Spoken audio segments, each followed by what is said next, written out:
저번 시간에도 했었는데 a에다가 2가 곱해져 있다. 2가 제곱되어 있다 할 때 요 2라는 수를 우리가 지수라고 했고 요 a라는 큰 수를 밑이라고 했었어요. 그럼 이제 이 지수에 대해서 성립하는 지수법칙에 대해서 중학교 때 했었지만 다시 한번 리마인드를 해볼게요. 지수법칙은 언제나 성립을 합니다. 그렇기 때문에 중요하고 항상 머릿속에 가지고 있으면 좋겠어요. 그래서 a의 제곱 곱하기 a의 세제곱이다. 이럴 경우에는 지수끼리는 더했죠. 전체를 곱할 때는 지수끼리는 더했다. 그래서 2 더하기 3에서 5다. 써주면 되고요. 또 나눗셈도 있었죠. a의 5제곱 나누기 a의 제곱이다. 이러면 지수끼리는 빼죠. 나눌 경우에는 뺀다 해서 a의 세제곱이다. 이렇게 써주면 되겠고요. 그리고 또 분배법칙 비슷하게 성립하는 것도 있었는데 a, b 에다가 전체적으로 제곱을 했을 때는 이게 이렇게 분배된다고 생각해서 a제곱, b제곱 써줄 수 있었고 여기서 거꾸로도 갈 수 있었고요. 그리고 또 분수일 경우에 a분의 b에 또 제곱을 해줄 경우에도 분모와 분자에 각각 제곱을 나눠주시면 되고요. 또 여기서도 거꾸로 가는 것도 역시 생각을 해주시면 되고요. 그리고 마지막으로 이런 것도 있었죠. a의 제곱이 있었는데 이걸 또 전체적으로 세제곱을 했다 하면 이건 지수끼리는 곱했었죠. 그래서 a의 2, 3은 6 해서 이렇게 써주시면 됐었습니다. 이게 바로 지수법칙이었고요. 우린 지금부터 지수를 실수의 범위까지 확장을 할 거예요. 중학교 때까지는 지수는 항상 자연수였어요. 그래서 이런 건 정의되지 않았죠. 예를 들어서 a의 제곱 나누기 a의 세제곱이다. 세제곱이다. 이럴 경우에는 지수에는 자연수만 올 수 있는데 이걸 뺄 경우에는 지수 이렇게 마이너스 1이라고 음수가 와버리니까 이건 정의되지 않는다고 생각을 했었는데 이제는 이걸 정의를 해볼 거예요. 우선 지수에 0이 오면 어떻게 되는지를 정의를 해볼게요. a 0제곱 이거 정의하기 위해서 여기다가 a를 곱할 거예요. 왜냐면 곱하면 지수끼리 더해야 되기 때문에 그래서 0 더하기 1은 1 해가지고 a 0제곱 곱하기 a는 그냥 a가 나온다. 그래서 a가 그대로 나오게 하는구나. 그래서 곱셈에서 어떤 원소를 그대로 나오게 하는 원소가 항등원이었죠. 그래서 곱셈의 항등원은 항상 1이었으니까 그래서 a의 0은 1이구나. a는 어떤 수가 와도 좋아요. 어떤 수든 간에 그 수의 0제곱은 항상 1이 되는구나를 생각해 주시면 돼요. 그러면 이제 지수에 음의 정수가 올 경우에는 어떻게 되는지를 생각을 해볼게요. a의 예를 들어서 마이너스 3이 왔다. 이거 알아보기 위해서 우리가 a의 세제곱을 곱할 거예요. 곱하면 더한다. 맞죠?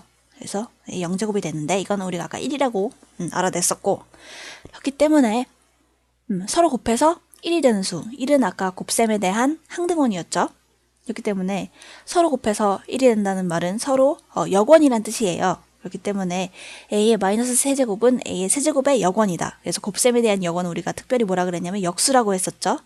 그래서 a 세제곱의 역수가 a 세제곱분의 1이니까 a의 마이너스 세제곱도 a의 세제곱분의 1이구나.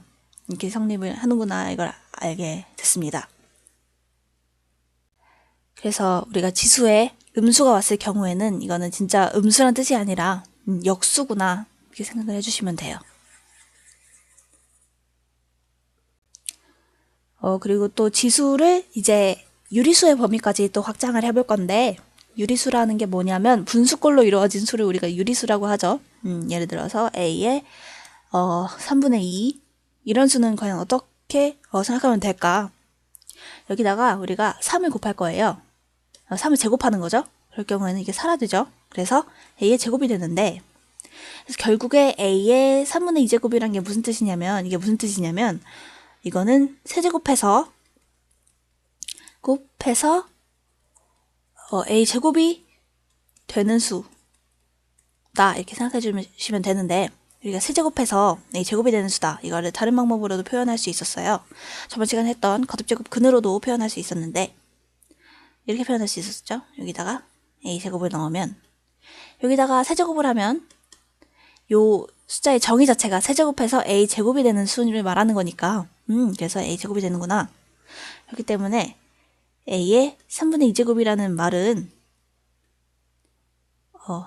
세제곱근 a의 제곱과 똑같은 말이구나 이렇게 생각해 주시면 되거든요. 그래서 이거 좀 어려운데 다시 한번 정리를 해보면 이렇게 되는 거죠.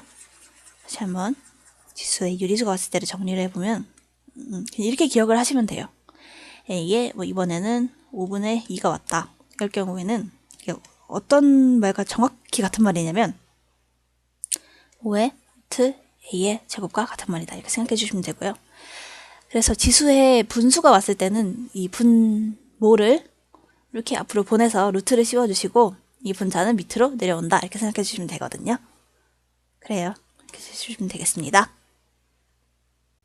그리고 지수가 유리수일 때는 굉장히 우리가 신경 써서 생각해 봐야 되는 것이 있는데 지수가 유리수일 때부터는 밑은 항상 양수여야 된다는 거예요.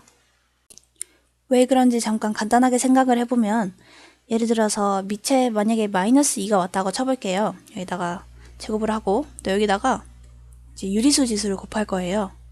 2분의 1을 곱한다 하면 우리가 만약에 여기서 지수 법칙이 성립한다고 가정을 하면 이게 상쇄가 돼서 답은 마이너스 2가 나올 거예요. 근데 하지만 이건 마이너스 2가 아니거든요. 사실은 이게 무슨 말이냐면 마이너스 2를 우선 제곱을 하래요. 마이너스 2를 우선 제곱을 하면 4가 되겠죠? 그리고 이것에 2분의 1 제곱이니까 그냥 2가 되는 거거든요. 근데 아까 우리가 마이너스 2라고 했었으니까 이건 틀린 답이 돼버리니까 지수가 유리수일 경우에는 지수가 유리수일 때부터는 밑에는 항상 양수만 와야겠구나 이렇게 생각해 주시면 되거든요.